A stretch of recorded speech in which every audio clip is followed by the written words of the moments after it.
key points that you must keep in your mind while you are starting your career little later than expected. This video is powered by Keka. Number 1, do not job hunt the traditional typical way.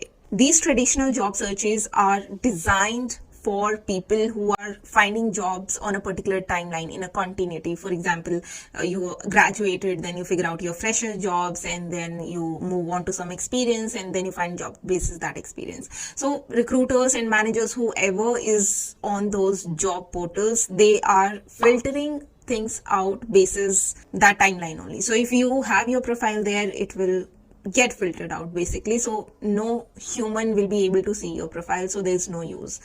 So what will work for you? For you, a targeted job search will work where you can take help of references or you can reach out to people on LinkedIn. So the searches basis on networking, references, that will work out for you more. And that will also work out only when your profile is so apt and it reflects all the skills that are required for the job profile or position that you're applying for.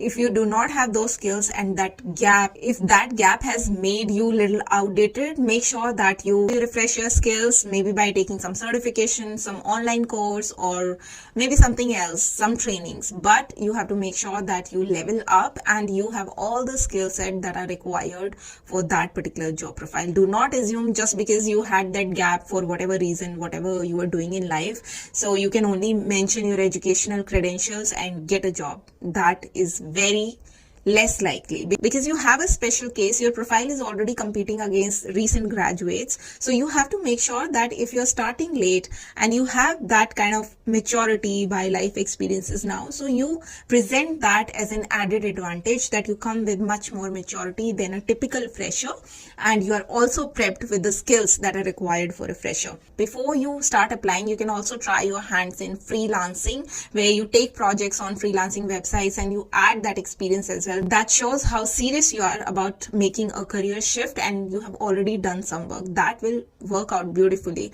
and you might get internships as well earlier basis those projects if you have done any, and also getting a job will become much more easier. Point number 2, do not compare yourself with the recent graduates. Say you're starting your career around 30 and you started on a beginner profile. So obviously in the team there will be other beginners as well who are recent graduates, maybe 21, 22 years of age. Do not start comparing your life to them, that they are earning so much at this age and how you are lagging behind.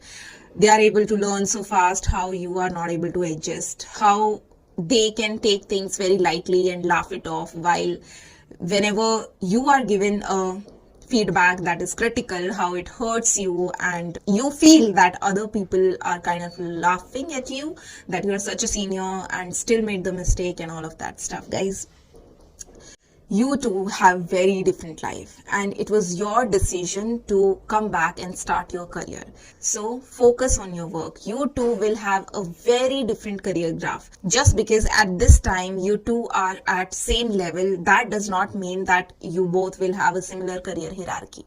No, the life experiences that you have had in that gap, whatever you say it, and whatever you were doing in that time frame, that will always show up in your work and in your career progression. Not immediately, but gradually it will show up, and your career progression will be very different from them. So do not compare your life and whatever is happening, your earning, your work, the feedback, the learning curve, all of that doesn't matter. You have to be focused on your own journey and always keep reminding yourself why you started, so that you can stay focused and all the noises around you do not impact you. Next on the list is respect your own decision of starting late. Now, most of the people who start their career late, they identify themselves as victims, as someone who is fighting against everybody. Somehow everybody in the world doesn't want them to grow, doesn't want to see them to get a job or earn good money and have a flourishing careers. Most of them have this kind of mentality, as far as I have observed. Correct me if I'm wrong, and if you do not think this way, I'll be more than happy to hear your story if you do not fall into this category, because most of the people I have seen, they fall into this category, and it is awful to see people in such a mind state, because you are not victim. Yes, you didn't start your career on a typical timeline. There was something else on your mind. Maybe life happened and there were other responsibilities, or maybe you thought there is some other career path for you which will be good and you'll be flourishing in that, but that didn't turn out in a way you expected. And so many things, it can be so many things. You are not a victim. Your decision to not to start career early was also fine, and now your decision to start your career back is also absolutely fine. It's just that you have to see it in a different light. Yes, it will not be easy. Yes, there will be so much competition. Yes, people might reject your profile just because you are starting late. All of that is true, but this does not make you a victim. You have to prepare yourself with the mindset that whatever decisions I took, those were best basis whatever was happening in my life at that point in time. And now when I decided to start back my career, I also respect this decision, and nobody can stop me from starting that career.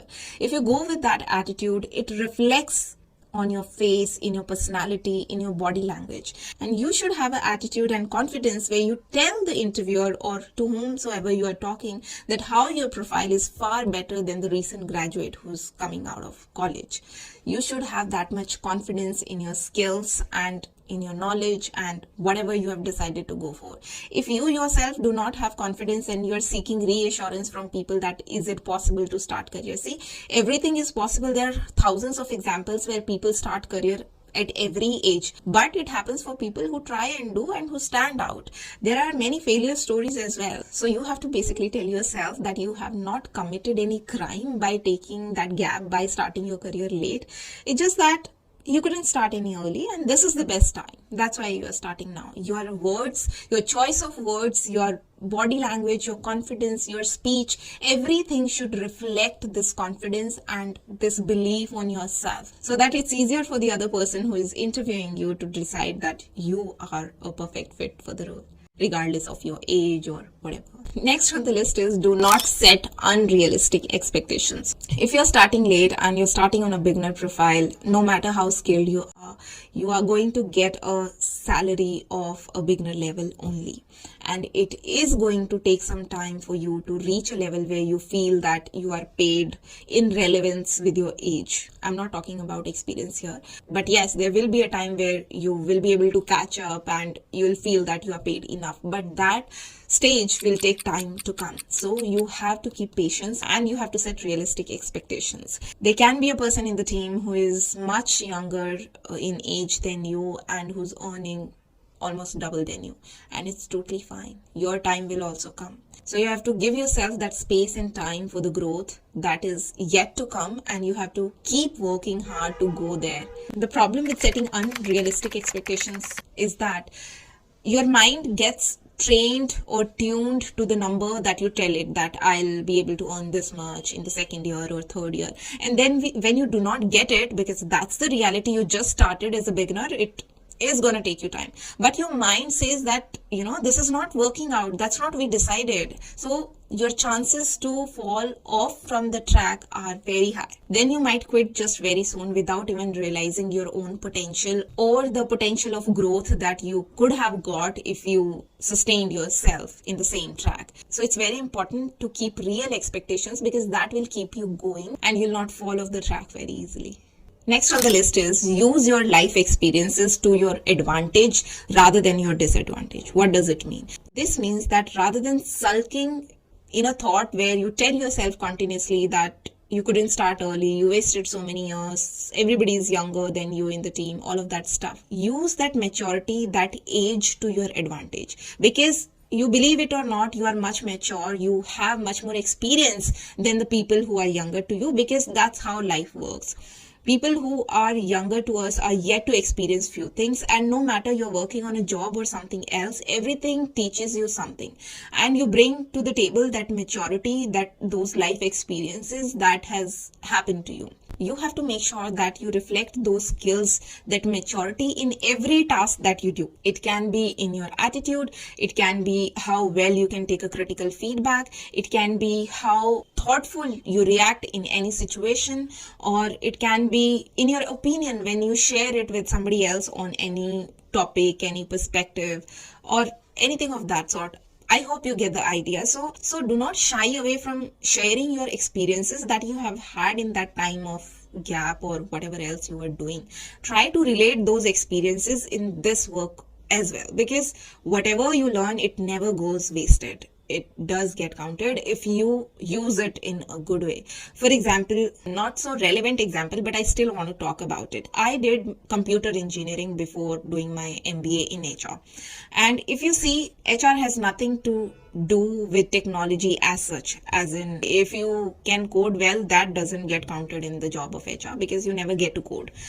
But the understanding of technology that I got from my computer engineering, that sets me apart from other HRs, because I'm able to grasp the requirements of the company, the business of the company, what they are doing, and various software products. I understand them more and I learn very quickly and I adapt to new tools very quickly. So that is giving me an added advantage. I was never afraid of the question that, oh, why you wasted 4 years into engineering when you wanted to be HR, or when you eventually had to be an HR, why you wasted all of money and time. I do not hold myself guilty for all of that, because I take pride in that, because my experience is getting counted.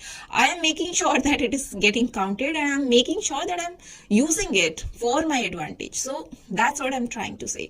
No matter from where you are coming, the experiences that life give you always somehow map to some things in your current work as well. It's just that you have to look at them from different perspective, and you have to come out of from the mentality of victim, or you wasted your time, all of that stuff. Start thinking from the mindset of how can I make it counted? How can I utilize my experiences in my current job? And that will make all the difference. So these were the points. Now let's quickly look at the summary of today's video. And I really hope these points help you to succeed in your job search and in your new job life as well. With that, I'm signing off. You keep on watching more content on the Corporate Diaries to be corporate ready. And I'll see you in my next video. Till then, stay safe and healthy. Take care. Bye.